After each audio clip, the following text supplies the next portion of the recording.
Ibu. Akan mulai ibadah kita. Coba tos kiri kanannya dulu, katakan, aku mengasihi Engkau di dalam Tuhan. Haleluya.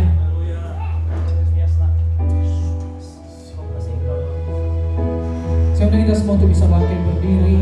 Mari kita sejenak menyembah Tuhan. Terima kasih Tuhan. Haleluya. Terima kasih ya Tuhan.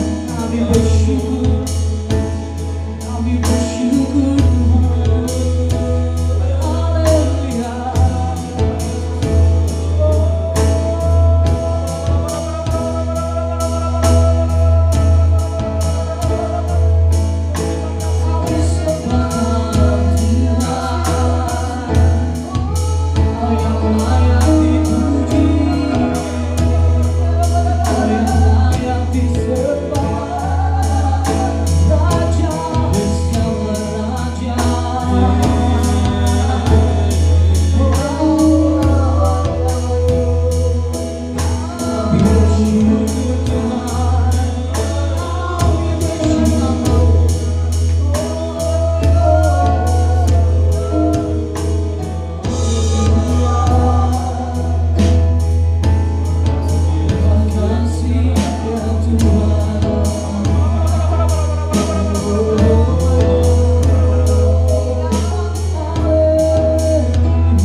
Terima kasih ya Tuhan, kami bersyukur buat siang hari ini Tuhan, yang bisa kembali datang di tempat ini Tuhan. Semua karena kebaikan Tuhan, kami dalam kesehatan yang terbaik Tuhan, semua karena Engkau yang Bapa. Terima kasih Tuhan, satu tujuan kami Tuhan, datang di tempat ini untuk menyenangkan Engkau Tuhan. Lewat pujian penyembahan kami, tubuh kami sebagai persembahan yang hidup Tuhan, kami beri Tuhan untuk-Mu ya Bapa. Terima kasih Tuhan, memberkati kami semua ya Tuhan. Dalam ibadah ini Tuhan, bisa menjadi pesta untuk kemuliaan nama-Mu ya Tuhan. Kau penuhi tempat ini dengan kuasa-Mu Tuhan. Penuhi tempat ini dengan hadirat-Mu ya Tuhan. Biar atmosfer surga-Mu Tuhan turun di atas tempat ini. Terima kasih Tuhan. Jawab kami satu persatu Tuhan. Pribadi masing pribadi Tuhan. Kehendak-Mu atas hidup kami Tuhan Yesus. Berkati ibadah ini ya Bapa, dari awal pertengahan hingga akhirnya. Karena Engkau yang berkuasa ya Tuhan, dan hadirat-Mu Tuhan yang ada di tempat ini. Juga berdoa Tuhan buat setiap jemaat Tuhan, umat Tuhan yang mungkin dalam perjalanan ya Tuhan. Engkau yang memelihara mereka, Engkau Tuhan yang melindungi mereka Tuhan, sehingga mereka bisa tiba di tempat ini dengan selamat ya Tuhan. Oh Tuhan, terima kasih. Terima kasih Tuhan. Kami serahkan ibadah ini ke dalam tangan-Mu ya Tuhan. Terima kasih Bapa. Hanya di dalam nama Tuhan Yesus Kristus. Haleluya. Amin. Saya persilakan dulu Bapak Ibu. Hanya di dalam tangan-Mu Tuhan kami serahkan hidup kami. Engkau ada alasan kami hidup Tuhan. Engkau yang memberkati hidup kami. Terima kasih Bapak.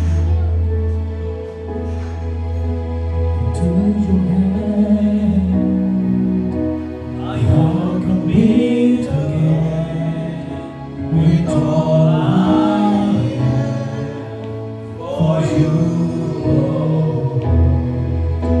You hold my world in the palm of your hand, and I am yours forever.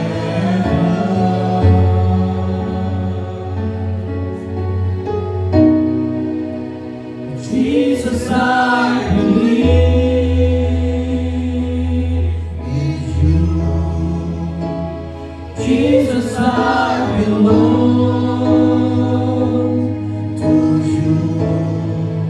You're the reason that I live, the reason that I sleep. With all I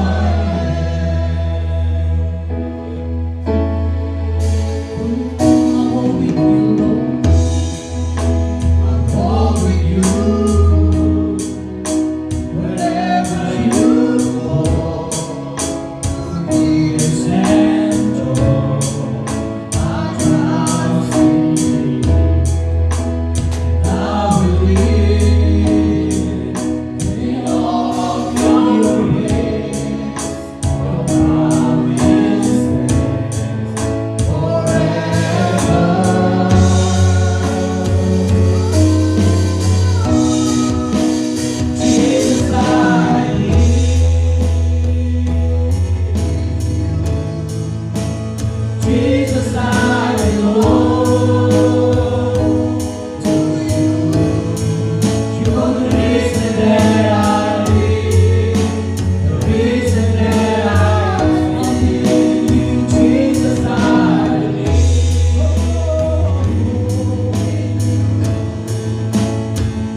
Saudara,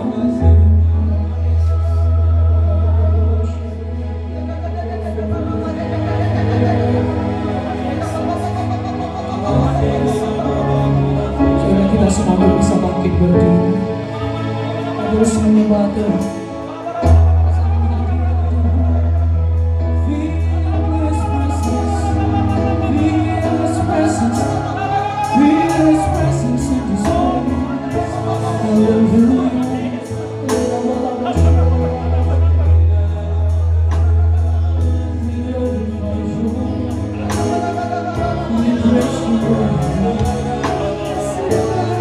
Glorious name.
Engkau yang layak menerima pujian penyembahan kami. Namamu saja Tuhan yang ditinggikan diagungkan sampai selama-lamanya. Makasih Tuhan Yesus, kami mau lebih lagi bersemangat, antusias Tuhan, untuk melompat, sorak-sorai memuliakan namamu Tuhan. Terima kasih Tuhan, kami siap hanya di dalam nama Tuhan Yesus Kristus. Jadi kita yang mau memuji Tuhan lebih lagi bersama saya katakan amin. Oh, luar biasa. Tuhan kita adalah penebus kita, amin. Dia telah hidup membuktikan bahwa dialah Allah kita. Haleluya.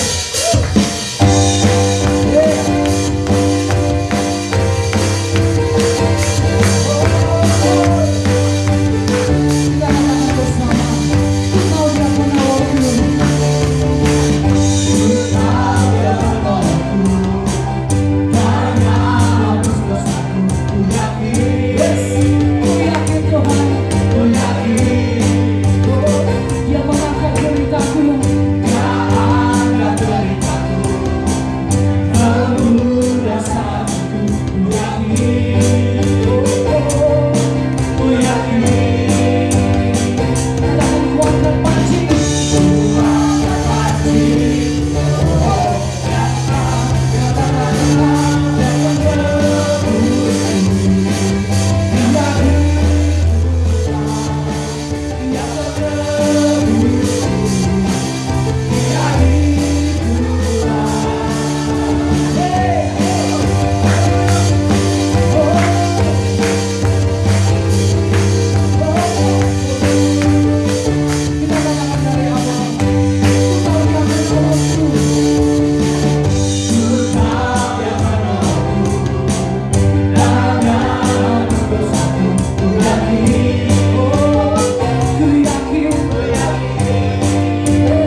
ajaib Bapak Ibu. Oh, kenaikan pujian ini kita nyatakan bahwa Tuhan ajaib. Haleluya.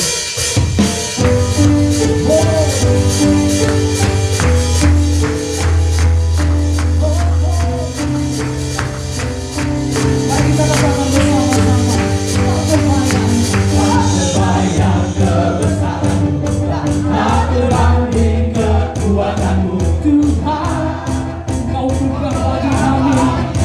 Setiap jiwa kami, setiap jiwa dan berharapan, aku serahkan kepadamu. Tuhan, Kau Raja atasku, Kau yang layak, mari kita katakan,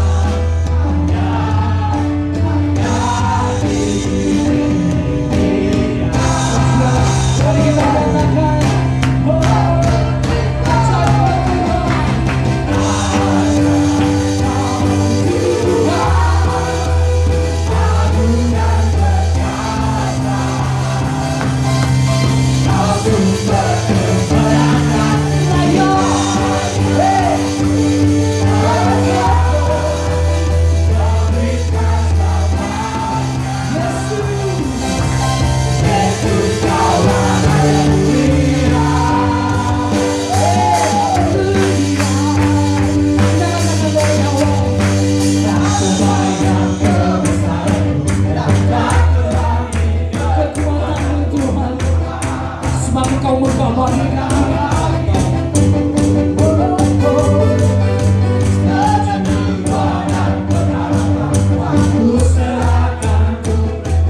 Haleluya. Kau Raja atas kami.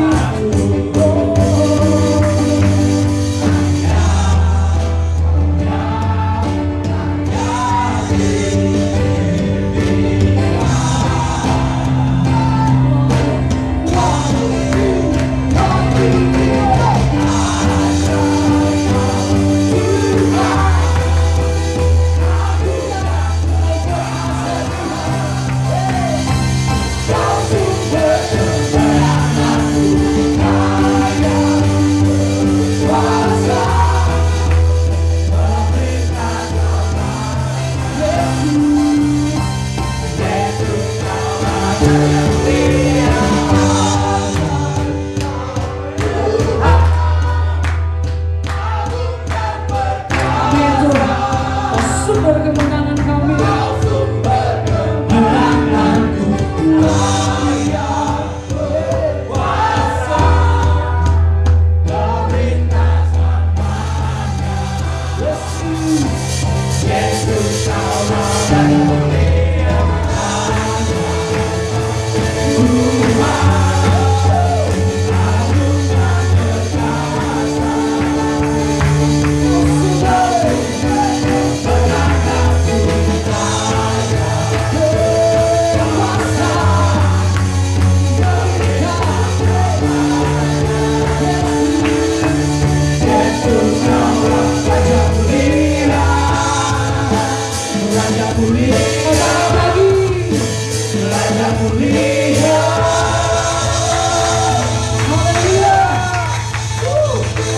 Silakan duduk Bapak Ibu. Terima kasih Pak. Terima kasih buat pengorbanan-Mu ya Tuhan. Menjadi karya yang terbesar dalam kehidupan kami. Terima kasih.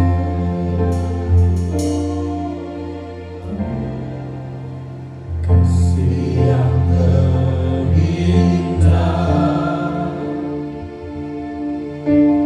hati yang mulia.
Saudara-saudara terkasih dalam nama Tuhan Yesus, bulan ini adalah bulan integritas, saudara-saudara terkasih. Tahun ini adalah tahun integritas bagi gereja di bawah pengembalaan Pak Niko dan untuk GBI Sehati, GBI Sinode. Bulan ini adalah bulan integritas, saudara-saudara terkasih. Bulan integritas adalah suatu periode di mana anak-anak Tuhan diingatkan akan ada suatu prode orang-orang berhenti untuk berharap. Karena terlalu capek, karena terlalu banyak masalah yang tidak tahu jawabannya apa, saudara kasih. Hari ini saya pakai baju merah, jaket merah bukan karena PDI Perjuangan, saudara. Tidak sama sekali, tidak ada hubungan. Jadi jangan lapor ke Bu Mega. Saya nolak juga kalau jadi menteri saudara kasih. Cukup lah jadi hamba Tuhan ya. Kerja profesional. Dalam hal ini saudara terkasih, kenapa saya pakai baju merah? Karena ini menunjukkan ada satu keberanian untuk melakukan apa yang benar. Kenapa bendera kita merah putih? Karena merah itu adalah keberanian. Integritas adalah keberanian untuk tampil penuh. Integritas itu berarti suatu hubungan yang berkelanjutan. Tidak ada stop. Kita mau memandang ke depan, ke kanan, ke belakang, selanjutnya ke tempat sebelahnya. Semua melihat hal yang sama. Tidak ada celah untuk melihat hal-hal yang kosong. Kemarin kami mengikuti MDPJ Menara Doa Pelayanan Jemaat melalui online dengan Pak Niko, ada 3.600 hamba-hamba Tuhan yang hadir, saudara terkasih, seluruh dunia.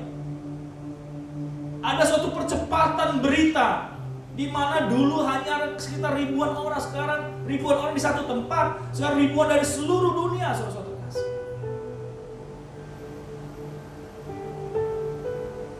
Dan saya bilang sama istri saya setelah MDPJ, Pak Niko ini ngomongnya khotbahnya selalu sama ya. Waktu saya mempersiapkan ini, saya langsung teringat kenapa Pak Niko bilang, kamu harus menceritakan tentang diri kamu ke jemaat. Karena disitulah integritas itu. Begitu banyak hamba-hamba Tuhan yang berbicara di depan dan berbicara di belakang berbeda.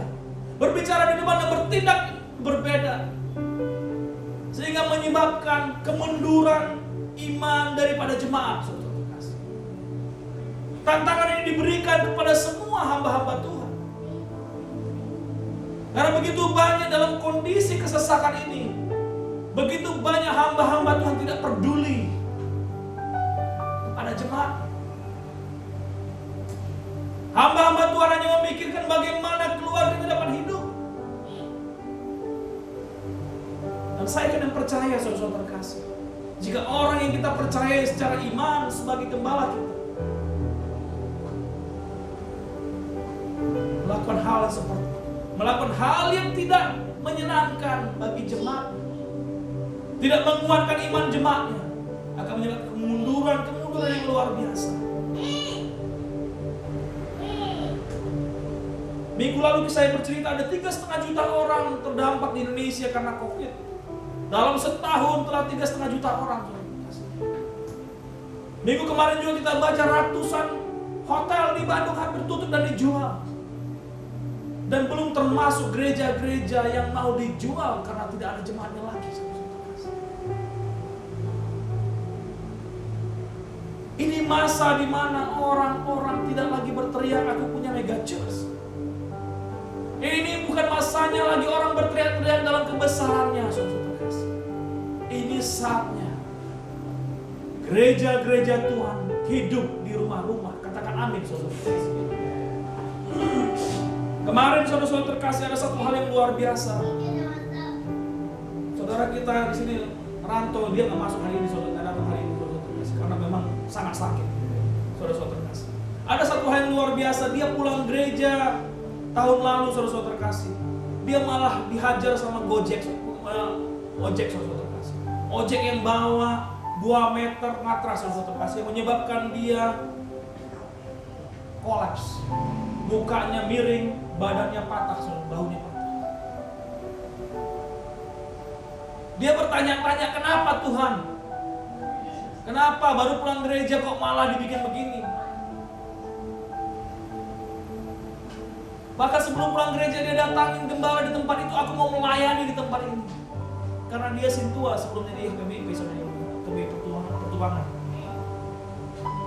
Hal yang luar biasa saudara terkasih, Tuhan kasih jawaban itu adalah dia harus kolaps di rumah sakit. Singkat cerita saudara terkasih, Natal kemarin kami bertemu dan saya bawa kemarin di Natal bersama. Dan selanjutnya dia ada kegairahan. Ternyata dia punya kesempatan melayani lagi. Dia bilang, Mae, terima kasih. Ternyata ada orang Indonesia yang bisa saya melayani lagi, kata. Karena dia pikir di sini orang Indonesia itu sedikit, sehingga dia tidak menemukan komunitas di mana dia mau melayani. Dan dalam hal itu saudara terkasih, kalau kita melihat mukanya itu tegang karena bukan apa-apa, saraf ketujuhnya itu udah nggak bergerak saudara terkasih. Saraf ketujuh itu yang menggerakkan kiri kanan, membalansi itu nggak gerak ininya saudara terkasih. Jadi makanya waktu foto Natal kemarin di rumah tuh kelihatan sama Pak Bagrem ngobrol, bukan marah-marah dia, bukan. Iya, nggak bisa bergerak mukanya saudara terkasih, tapi dia mau datang. Walaupun dalam kesakitan dia bilang, aku pulanglah karena sakit aku kelamaan kalau ini berdiri. Bicaranya sakit mukanya saudara, sarafnya ketarik-tarik. Dan kemarin saudara terkasih, waktu dia bilang aku harus operasi lagi karena nggak tahan lagi aku, katanya, nggak tahan lagi aku sakit. Dia bilang ya udah kami mau berdoa semua. Jadi dia bilang berdoa karena mereka dari keluarga mereka itu ada beberapa sintua, KBP dan juga istrinya, dan kami juga kemarin kita juga bawa kemarin di kul kita. Dan singkat cerita saudara-saudara terkasih, Sabtu kemarin saya bilang, Lai, jam berapa tindakan tolong diomongkan. Ya Lai, ya. Ternyata 7:30 dia bilang, Lai datanglah Lai, aku udah tindakan, katanya. Yuk, ini kalau ini kasih tahu. Dan singkat ceritanya, Indonesia memang ini berbahaya saudara terkasih. Saya begitu masuk di Indonesia, COVID katanya, suruh saya pergi ke sana saudara terkasih. Nggak melihat saya siapa lagi. Sampai akhirnya kami hanya bisa doakan lewat kaca saudara. Lewat kaca. Dan saya akan percaya saudara terkasih, karena doa-doa kita semua ada suatu mukjizat yang terjadi. Yang tulang yang patah saudara nyambung, udah ada dagingnya saudara terkasih. Wah, itu dahsyat luar biasa. Wow. Itu bukan karena hanya doa kita, tapi doa istrinya, anaknya, seluruh keluarga besar saudara terkasih yang tak putus-putus. Itulah integritas. Integritas pada saat tidak bisa berharap, dia bisa berharap saudara terkasih. Saya bisa melihat mukanya yang seduh saudara terkasih, karena saya nggak bisa masuk. Nggak ada yang nemenin dia mau dioperasikan. Istri dan anak-anak semua di Indonesia. Integritas adalah keseluruhan hidup kita, saudara. Kita tidak bisa memain-mainkan diri dalam integritas. Apapun fungsi kita, itulah integritas kita, saudara. Integritas bagi Daud. Tetapi engkau menopang aku, karena ketulusanku, engkau membuat aku tegak di hadapanmu untuk selama-lamanya. Inilah Daud. Integritas itu tidak dikenal banyak dalam Alkitab yang lama, saudara. Versi yang lama. Versi yang baru itu banyak dipakai karena itu bahasa Inggris kontemporer. Bahasa Inggris yang lama, King James, itu hanya satu ayat ini saja yang menunjukkan integritas. Hanya satu ayat ini saja di perjanjian lama, di perjanjian baru. Dari versi yang lama itu King James menunjukkan ayat ini, saudara. Menunjukkan integritas Daud sehingga dia dan keturunannya dan kerajaannya ada selama-lamanya. Inilah Daud. Daud dari seorang gembala yang tidak diperhitungkan, diangkat Tuhan, diproses Tuhan selama 15 tahun. Diproses Tuhan, dan selanjutnya diproses Tuhan sampai dia dipanggil Tuhan umur 70. Hidupnya nggak pernah lepas dari ancaman-ancaman, bahkan bapaknya sendiri, bapak mertuanya Saul itu ngejar-ngejar dia dan mau membunuh dia. Inilah Daud, tetapi dia melihat hanya Tuhanlah pengharapannya, dan hanya ketulusannya dia, hanya ketulusan Daud yang menyelamatkan dia sehingga dia bisa tegak selama-lamanya di hadapan Tuhan. Suatu penglihatan yang luar biasa, saudara kasih. Pada saat kita dianiaya orang, kita masih bilang aku akan tegak di sana karena ada Tuhan bersama dengan aku. Itulah Daud. Seorang teolog dari Inggris, C.S. Lewis, berkata, integritas adalah melakukan yang benar pada saat tidak ada seorang pun yang melihat. Dia sangat termotivasi dengan Daud. Karena pada saat Daud ada di gua, dia bisa saja menembak Saul, tapi dia tidak melakukannya. Bahkan dia berani menuju ke tengah-tengah kamar Israel hanya untuk mengambil peralatan perangnya Saul. Tetapi dia tidak melakukan apa-apa, hanya menunjukkan kepada bapaknya, Bapakku, apakah ini tombak? Apakah Daud tidak bisa membunuh Saul pada saat itu? Bisa. Itulah integritas Daud sehingga kerajaannya tetap ada sampai saat ini. Kalau dibilang itu Zion sekarang, itu Zion itulah kerajaan yang akan nanti akan dimuliakan pada saat kedatangan Tuhan Yesus kedua kalinya, saudara. Dan terakhir, begitu luar biasanya Daud, dan dia punya keyakinan, dan itu dikukuhkan oleh Tuhan itu sendiri. Saudara-saudara terkasih, ada begitu banyak hal-hal dalam kehidupan kita yang membuat kita itu lepas dari integritas kita. Integritas kita sebagai suami, sebagai istri, sebagai anak, sebagai orang tua, sebagai apapun fungsi kita di pekerjaan, bisnis, dan pelayanan. Begitu banyak, saudara terkasih. Tuhan Yesus adalah man of integrity without sin. Tuhan Yesus adalah seorang laki-laki yang berintegritas tanpa dosa, saudara terkasih. Dan dia mengetahui dengan pasti manusia itu lemahnya itu di kebutuhan, saudara terkasih. Karena daging lemah, roh penurut. Di Matius 6 dikatakan, sebab itu janganlah kamu khawatir dan berkata, apa akan ku makan, apa akan ku minum, apa yang kami pakai. Semua itu dicari bangsa-bangsa yang tidak mengenal Allah. Tetapi Bapamu yang di surga tahu bahwa kamu memerlukan itu. Perselingkuhan terjadi karena ada ketidakpuasan antara suami dan istri. Korupsi terjadi karena ada kebutuhan yang tidak terpenuhi dari gaji kita atau pendapatan kita.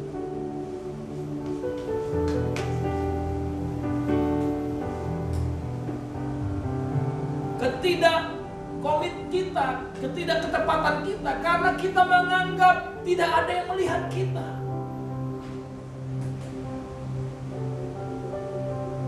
Saya masih ingat, saudara-saudara terkasih, pada saat saya, dan saya yakin percaya semua kita, saudara-saudara terkasih, pada saat kita di sekolah minggu, ada satu lagu sekolah minggu yang luar biasa ini, saudara-saudara terkasih, yang saya pikir ini adalah semua dapat masih mengingat lagu ini, saudara terkasih. Hati-hati gunakan tanganmu, hati-hati gunakan tanganmu, karena Bapa di surga melihat ke bawah.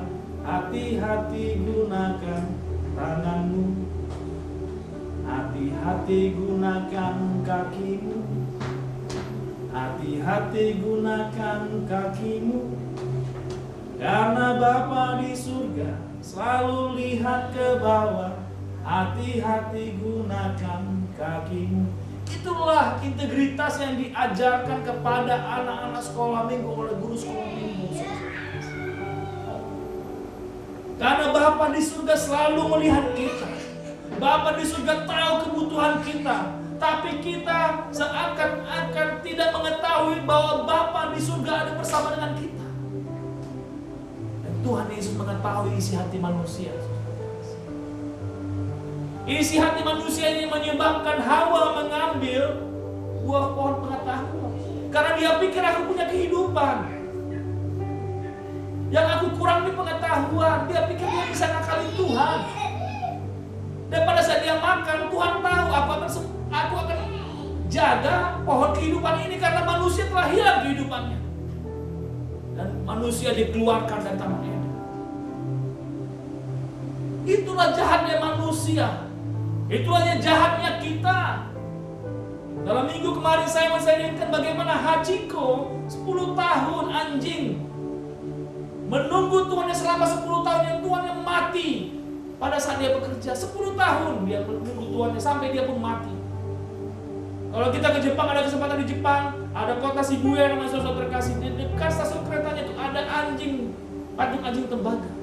10 tahun anjing ini datang hanya untuk menjemput tuannya, dan tuannya tidak pernah datang karena tuannya telah mati.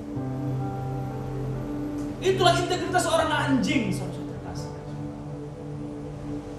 Tuhan mengetahui kebutuhan kita, saudara terkasih. Apapun saat ini pergumulan kita, Tuhan mengetahui kita. Katakan amin, saudara terkasih. Hiduplah berintegritas. Apapun itu, waktumu, anak-anakmu, pekerjaanmu, bisnismu, keuanganmu. Jadilah orang yang berintegritas. Orang yang terkaya di dunia, nomor 4 terkaya di dunia. Dia mengatakan, saudara terkasih, jika engkau mencari orang untuk bekerja denganmu, carilah 3 kualitas itu. Yaitu integritas, kepintaran, dan semangat.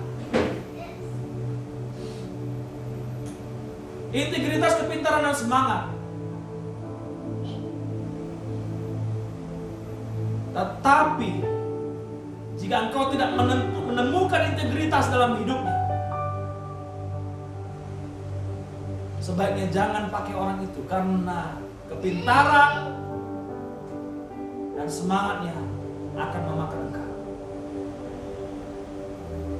Warren Buffett, dia punya seluruh bisnis, saudara terkasih. Kalau yang gampang-gampang melihatnya, dia adalah raja investor di dunia. Dia bilang, buat uangmu bekerja pada saat engkau tidur. Produk dia kalau terkenal salah satunya adalah ABC, saudara terkasih. Kalau kita suka pakai ABC hands itu kecap, sambal, ya, nah itu salah satu dari perusahaan dia, saudara terkasih. Tetapi orang ini, saudara terkasih, dia orang Yahudi. Dia mengetahui bahwa orang Israel itu ada integritas yang ditaruh kepada mereka sehingga mereka menjadi suatu bangsa yang sangat spesial, saudara terkasih. Hari ini kita mau belajar, saudara terkasih, untuk menjadi manusia yang berintegritas. Integritas bukan berarti perfectness. Integritas bukan berarti tidak ada dosa, saudara terkasih. Orang yang berintegritas tanpa dosa adalah Tuhan Yesus. Di luar itu semua berdosa. Integritas menuntut pengorbanan. Karena di dalam pengorbanan yang kita beri, ada sukacita dan berkat Tuhan yang luar biasa. Hari ini kita mau belajar dari seorang yang berintegritas, saudara-saudara terkasih, yang bernama Paulus, yang berkata, hidup adalah Kristus, mati adalah keuntungan. Dia sungguh terinspirasi dengan Daud. Paulus sungguh terinspirasi dengan Daud. Sehingga saudara-saudara terkasih, dia percaya pada saat dia melakukan terus matanya tertuju kepada Tuhan. Ada penyertaan Tuhan di sana. Daud pada saat jatuh dalam perzinahan terhadap Batsheba, dia berpuasa menangis meraung-raung, saudara-saudara terkasih. Pada saat anaknya dalam keadaan kritis. Tetapi dari Batsheba lah, dari rahim Batsheba lah, lahir Raja Salomo.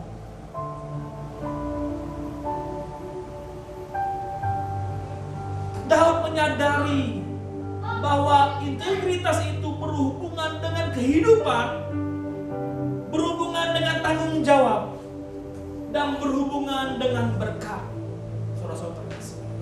Karena itu berintegritas berarti kita harus melepaskan topeng-topeng kita. Integritas itu harus melepaskan semua kepura-puraan kita. Integritas itu bukan berarti kita tembak langsung, saudara terkasih. Integritas bukan berarti kita tidak punya strategi. Karena dikatakan adalah cerdik seperti ular dan tulus seperti merpati. Untuk mempunyai integritas, kita harus melepaskan kepura-puraan kita. Kita harus lepaskan kemunafikan kita. Kita jangan jadi orang yang hipokrit, saudara terkasih. Integritas itu dimulai dari kita. Integritas itu dimulai dengan orang-orang yang mau menyerahkan hidupnya. Karena integritas tidak akan pernah ada jika orang tersebut tidak mau menyerahkan hidupnya. Rasul Paulus mengetahui dengan pasti bahwa integritas itu hanya bisa dilakukan jika dia percaya sepenuhnya kepada Tuhan. Integritas hanya bisa dilakukan pada saat dia meninggalkan kehidupan yang lama. Karena Paulus itu adalah seorang yang sangat hebat, murid dari Gamaliel, seorang rabi yang luar biasa. Dia murid kenamaan. Dia telah membunuh ratusan bahkan ribuan orang Israel pada masanya. Jadi kalau di level itu saudara terkasih, dia yang paling tinggi, paling dahsyat. Pada saat itu dari rabi-rabi Yahudi, saudara terkasih. Karena Paulus adalah rabi.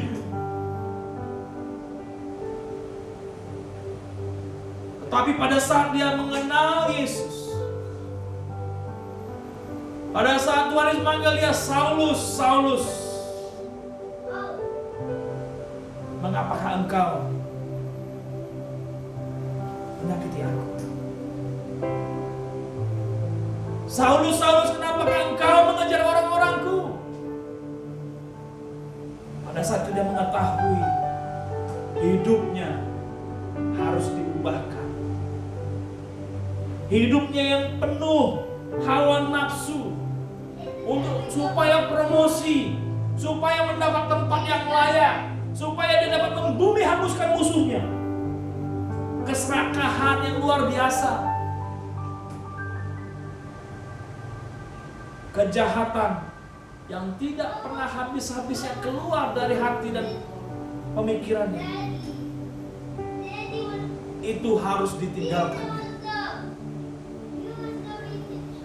Itu yang dilakukan oleh Paulus. This is the life that I live. Sebab itu kukatakan dan kutegaskan kepadamu di dalam Tuhan, jangan hidup lagi sama seperti orang-orang yang tidak mengenal Allah, dengan pikiran yang sia-sia dan pengertiannya yang gelap, jauh dari hidup persekutuan dengan Allah, karena kebodohan yang ada di dalam mereka dan karena kedegilan hati mereka. Kebodohan dalam hati mereka karena orang-orang terlalu pintar. Alkitab, saudara-saudara terkasih, baik itu Alkitab, apapun saudara-saudara terkasih, yang baik yang hard copy maupun yang digital, orang bisa melihat itu dari berbagai versi, saudara-saudara terkasih. Nanti kalau saudara-saudara lihat Ada tadi saya baru dapat tadi saudara terkasih. Ternyata ada seorang teolog mengatakan bahwa Yudas itu sekarang di surga. Karena melalui dialah Tuhan Yesus bisa disalibkan. Ada karya keselamatan. Bayangkan saudara-saudara terkasih, itulah kebebasan. Orang-orang coba mengartikan isi Alkitab. Inilah kedegilan hati manusia. Mommy, aku tak pretty. Mommy, Sungguh this more. hal-hal yang begini kadang membelalakan kita. Tetapi kita juga suka melakukan hal yang sama.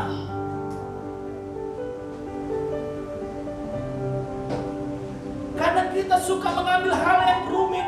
Karena kita melihat hal yang simpel itu seakan-akan tidak cocok dengan kita. Tapi kita harus kembali kepada kebenaran firman Tuhan itu sendiri.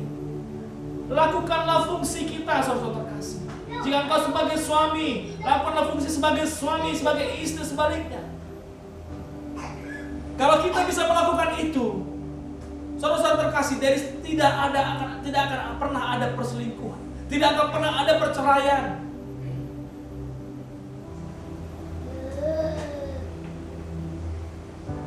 Perselingkuhan dan perceraian karena kalau kata ahli-ahli katanya di zaman sekarang karena dulu orang tidak punya kesempatan. Tetapi bagi anak-anak Tuhan, perselingkuhan dan perceraian tidak pernah ada, saudara terkasih. Itulah integritas dari pernikahan.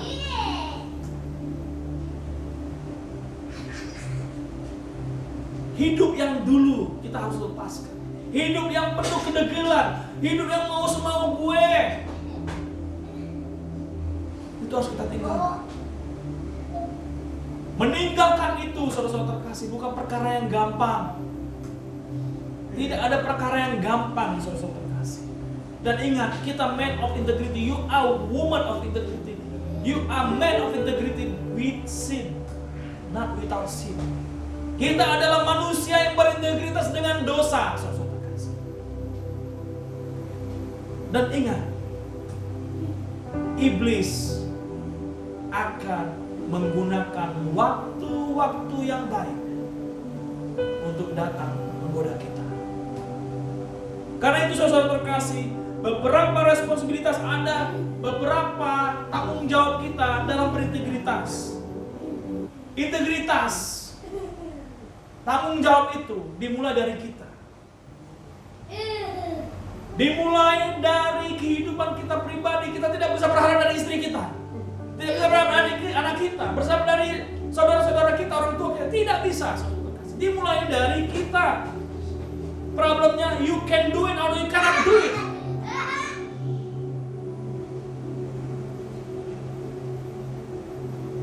Di dalam hal ini, saudara-saudara terkasih, ada kebenaran pengajaran dari Alkitab yang gak boleh kita perdebatkan, saudara-saudara terkasih. Ada kebenaran dari firman Tuhan yang gak usah diperdebatkan. Perjanjian Eden jelas. Engkau berdosa, aku tak peliharakan engkau, tapi engkau harus bekerja keras. Tanah akan menjadi suatu hal yang berat bagimu.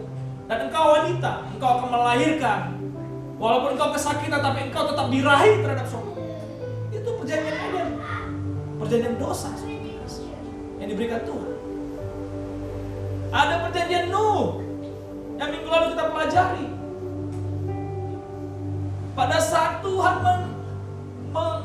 menghirup the first fruit, persembahan sulung daripada Nuh. Setelah setahun dia diombang-ambingkan dengan banjir. Yaitu ada pelangi sebagai tanda bahwa Tuhan tidak akan memusnahkan lagi. Begitu banyak perjanjian-perjanjian yang dibuat Tuhan kepada manusia untuk menunjukkan bahwa Tuhan itu selalu ada bersama dengan kita. Saya nggak tahu perjanjian-perjanjian apa yang ada bersama dengan kita, saudara terkasih. Saya nggak tahu, saudara terkasih, tapi saya punya hal yang unik sama Tuhan. Pada saat saya awal tahun, Tuhan biasa mengatakan sesuatu kepada saya, saudara terkasih. Tahun lalu Tuhan bilang, Saya minta bisnis, Tuhan kasih bisnis. Tuhan tahun ini Tuhan mau katakan sama saya, kamu akan mendapatkan rumah yang baru dan bisnis yang baru. Saya nggak tahu kapan saudara terkasih. Tapi pada saat Tuhan ngomong sama saya saudara terkasih, dan saya konfirmasi sama istri, kami berdoa aja. Dan itu tidak pernah ada yang Tuhan tidak tepatin saudara terkasih.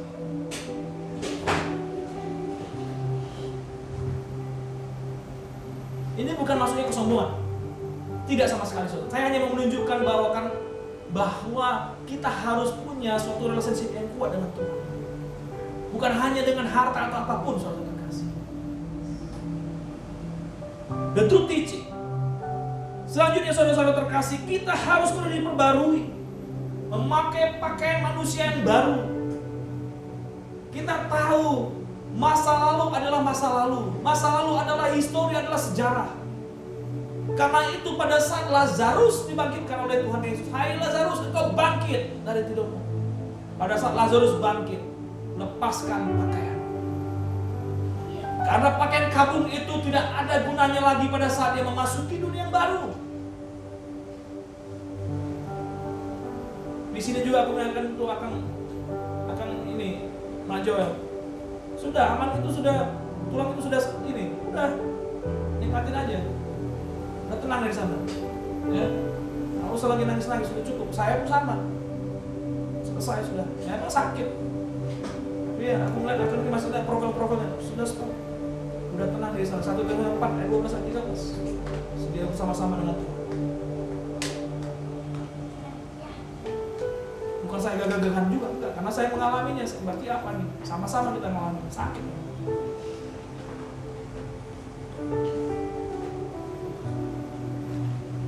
Kain kabung telah diganti dengan sukacita. Katakan amin. Ada sukacita Tuhan yang luar biasa. Truth is triumph. Kita tidak lagi perlu berdusta. Kebenaran itu akan membuktikan. Gak perlu kita muluk-muluk, gak perlu kita makan hal-hal yang botan-botan. Truth is triumph. Itu akan menunjukkan kita siapa. Dan kita juga saudara-saudara terkasih di dunia ini penuh dengan temptation, penuh dengan cobaan, penuh dengan godaan. Kadang kita itu karena digoda dalam kondisi-kondisi yang kritis kita suka marah. Padahal dikatakan kalau engkau marah, janganlah engkau berdosa. Jika engkau marah, selesaikan sebelum matahari terbenam.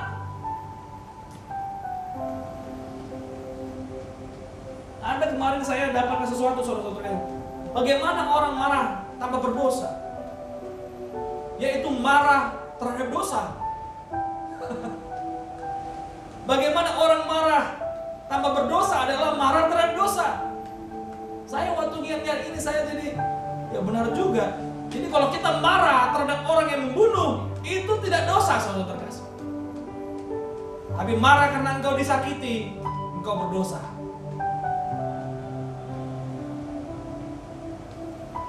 Marah karena orang lain dianiaya, kita tidak berdosa. Tapi marah karena engkau dianiaya, engkau berdosa. Karena penderitaan kita, segala sesuatu dalam hidup kita, semua dalam perkenan Tuhan. Roma 8:28. Perjanjian Eden antara Adam dan Bapa di surga. Yakobus 4 ayat 28 menyebabkan manusia harus bekerja keras. Tidak peduli siapapun, laki-laki perempuan harus bekerja keras. Karena tanah yang diberikan kepada kita memang sudah dibuat keras. Sehingga kita harus bekerja keras, berusaha keras. Itu gak bisa diapa-apain saudara kasih. Perjanjian ini itu sudah sampai nanti Tuhan Yesus datang kedua kali. Udah, itu selesai saudara, perjanjian itu selesai, finish. Tapi sebelum itu, perjanjian Eden antara Adam dan Bapa itu masih berjalan sampai sekarang. Kalau enggak saudara kasih, kita bisa tidur di rumah dan kita dapat duit saudara kasih. Tapi itu tidak terjadi. Selanjutnya saudara terkasih, responsibilitas kita supaya kita hidup berintegritas adalah jangan mengeluarkan kata cacian, saudara terkasih. Jangan mengeluarkan gosip. Jangan mengeluarkan perkataan-perkataan yang tidak benar. Jangan keluar kebun binatang, saudara terkasih, dari mulut kita. Kalau mau lihat kebun binatang, datanglah ke kebun binatang. Tapi nggak pernah dia ucap kebun binatang. Jangan keluar perkataan yang jorok. Itu hidup yang berintegritas. Hidup berintegritas adalah orang yang selalu menyukakan Tuhan, yang selalu membawa pekerjaan-pekerjaan ke dalam tangan Tuhan. Kemarin saudara terkasih, Pak Andreas bilang, Pak, saya lagi kesulitan nih Pak. Kenapa? Iya, bos saya maunya kantor yang baru pakai feng shui Pak. Wah, saya bilang enak nih Pak, saya bilang. Saya juga sama. Saya waktu pabrik pertama dipinjem, orang bilang feng shui-nya nggak bagus bos kan. Saya bilang oke. Saya bilang oke, feng shui nggak bagus, saya doakan. Jadi waktu itu saudara terkasih kami dulu dari grup Mahanaim apapun semua datang saudara terkasih. Mau tanam apapun taruh di situ, kita doakan ujung saudara terkasih. Dan tidak ada bala, tidak ada kerugian, tidak ada apapun. Waktu kami buka pabrik yang di Baklin saudara terkasih, itu namanya feng shui apa semua. Oh ini Pak, tanahnya nggak lurus Pak, kotak begini, ya nggak mirip trapesium Pak, itu harus ini feng shui Pak. Saya bilang enggak. Saya hanya ingat waktu saya bilang si tanah itu belum dibeli saudara terkasih, tapi dalam mau ke tahap negosiasi. Bos saya bingung. Saya di tengah-tengah, saya lari-lari, saya injak-injak Hendra, ini belum kita punya. Saya bilang biar aja Pak, saya injak-injak dulu Pak. Saya injak-injak. Terus selanjutnya saudara-saudara terkasih, pada saat itu penanaman groundbreaking, saya bawa shofar saudara terkasih. 4 mata penjuru angin saya teriakin saudara terkasih. Dan itu adalah pabrik yang paling profitable di grup kami saudara terkasih.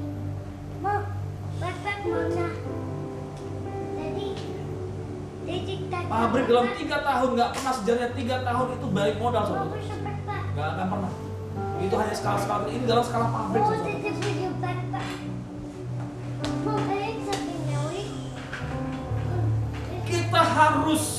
Kita harus menyukakan Roh Kudus. Katakan amin saudara. Pak, saya bilang Pak Andreas begitu, Pak, jangan Pak. Jangan Pak. Bapak doakan saja. Makanya waktu kemarin dia datang tahun pertama, Pak ini ada tepekong gitu. Saya bilang saya tanggung jawab, angkat. Dia bilang itu ada pasar tuh, kita pecah-pecahin. Karena memang tidak bisa Tuhan dan Baal di tempat yang sama. Itu pasti jatuh saudara terkasih.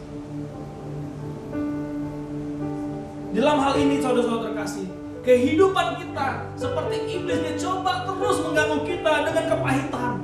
Teman-teman kita, kakak beradik kita, suami istri, anak suka membawa kepahitan dalam kehidupan kita. Geram karena orang tersebut tidak mendengar kita.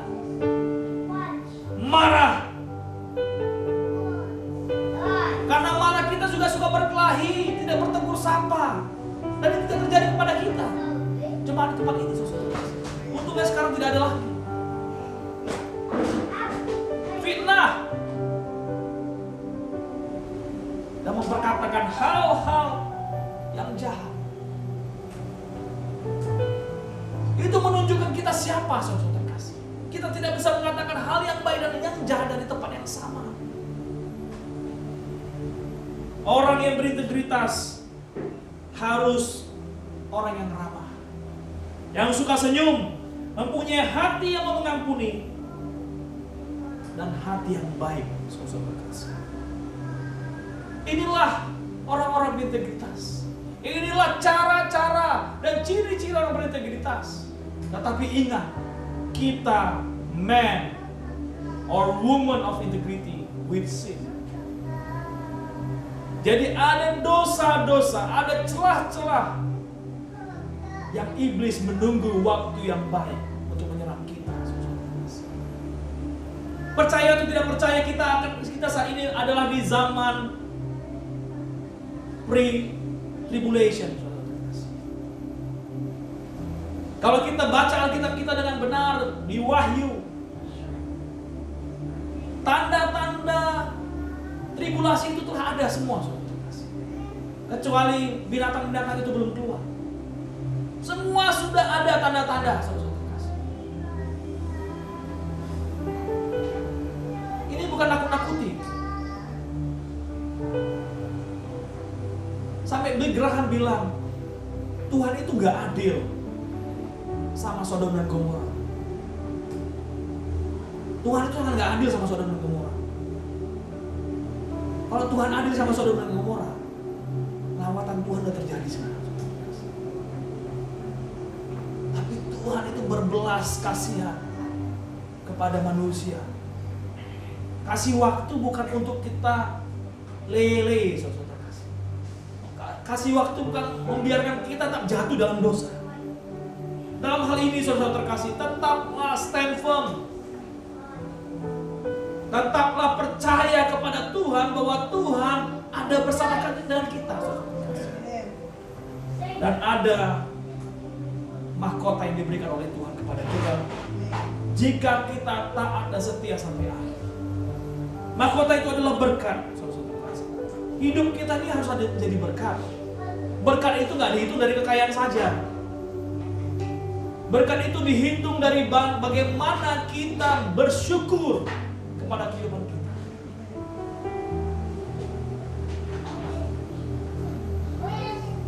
Kami teringat saudara-saudara terkasih, saya mungkin udah sharing, ada seorang ibu gembala di Riau sana, saudara terkasih. Bayangkan gembala itu berselingkuh sampai punya anak 2, nggak nanggung-nanggung, saudara terkasih. Puluhan tahun, sampai akhirnya gembala itu memutuskan bercerai sama istrinya yang kedua, yaitu selingkuh. Tetapi si ibu ini nggak, walaupun dia tetap melayani, tapi dia suka mengampuni suaminya. Bagaimana aku bisa mengampuni engkau?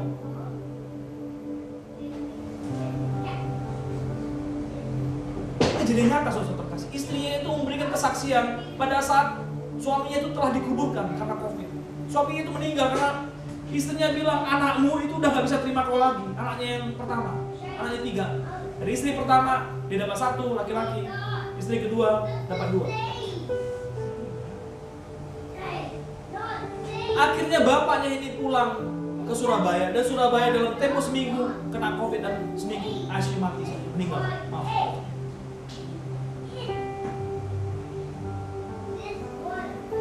Ada waktu jemaat di sana di Riau sana, di Pekanbaru sana, bingung, ini kok ibu ini dominan sekali, bapaknya nggak mau. Ternyata ada sesuatu yang tidak diselesaikan, ada satu kesalahan yang tidak diselesaikan, saudara terkasih. Dan bapak ini dalam penderitaannya kemarin, saudara terkasih, hamba Tuhan ini, istrinya bilang, Dad, I let you go, I forgive you. Langsung saudara terkasih selesai. Integritas harus membawa berkat, saudara terkasih. Di dalam segala situasi pun, Rasul Yohanes mengatakan di Wahyu 21:26, dan kekayaan dan hormat bangsa-bangsa akan dibawa kepadanya, tetapi tidak akan masuk ke dalam sesuatu yang najis atau orang yang melakukan kekejian atau dusta, tetapi hanya mereka yang namanya tertulis di dalam kitab kehidupan anak domba itu. Saya pun saudara terkasih, begitu banyak godaan dalam pekerjaan. Tetapi saudara terkasih, saya bilang, Tuhan, saya nggak kuat. Saya nggak kuat. Walaupun saya 3 kali pagi, siang, belum pulang, itu tetap berdoa puji Tuhan di ruangan saya. Begitu banyak saudara terkasih. Nggak gampang. Tapi saya bilang, Tuhan, saya hanya tertuju kepada Engkau, Tuhan. Aku tahu nggak gampang. Waktu saya ngomong ini sama bos saya bilang, kamu hidup di dunia apa hidup di gereja, Hendra? Saya bilang, hidup di dunia, Pak. Ya udah, kamu tahu ambil tindakan yang harus diambil. Tapi satu yang pasti, jangan kamu mau mati karena perusahaan. Tidak ada gambaran yang jelas, tapi dia berkata bahwa kita harus menjaga integritas kita. Saudara-saudara terkasih, kita harus berjalan dalam berkat Tuhan. Jika engkau saat ini hanya memiliki 1 anak, 2 anak, nikmati berkat Tuhan. Jika engkau belum mempunyai keluarga anak, nikmati berkat Tuhan. Jika engkau belum mempunyai rumah sendiri, masih kontrak, nikmati berkat Tuhan. Jika engkau ada, kasih sama Tuhan. Mau hak pakai, hak milik, terserah. Saya ada mau kesaksian saudara terkasih. Rumah yang dulu saya injak-injak saudara terkasih. Itu rumah yang tidak pernah kami pikirkan itu bisa kami punyai. Kami injak-injak saja, saya injak-injak saudara terkasih. Tuhan berkati.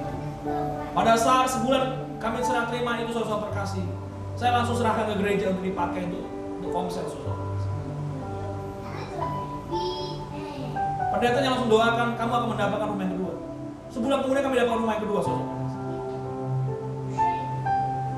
Ingat saudara terkasih, ini bukan masalah harta. Ini masalah hati. 2 tahun yang lalu, di sini masih banyak hamba Tuhan di sini.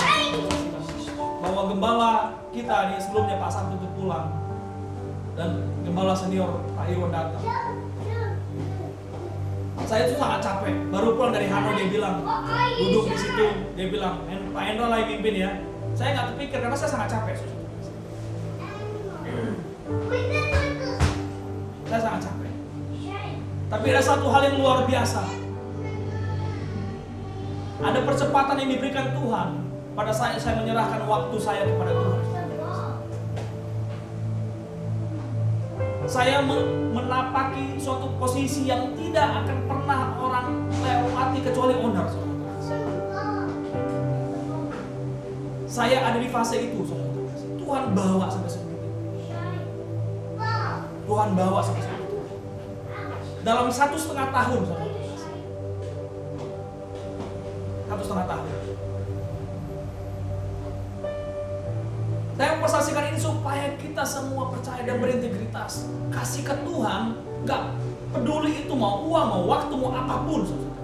Mau mulutmu, kasih ke Tuhan. Orang bilang gak mungkin, tapi saya mengalaminya beserta keluarga. Biarlah ini saudara-saudara terkasih mengingatkan kita semua hiduplah berintegritas. Minggu kemarin saudara-saudara terkasih saya menyerahkan gereja ini juga saudara terkasih. Kami membuka gereja ini sebagai partner daripada STT GBI untuk mengirim lulusan-lulusan teologi dari Indonesia untuk masuk ke Indonesia. Karena saya persaksikan Daniel bisa masuk ke Sokcam. Oh Pak bisa ya Pak ya? Ya bisa saya bilang. Ya kita kerjasama saja. Karena saya bilang saya punya keterbatasan. Tapi saya punya sesuatu yang orang nggak punya, yaitu adalah channel untuk masuk ke Indonesia. Nggak mau sombong-sombong saudara. Saya nggak bisa menjangkau Sokcam. Saya juga nggak bisa di Dapnong sana membaptis 180 orang. Tetapi gereja ini memberkati Dapnong sehingga 180 orang dibaptis.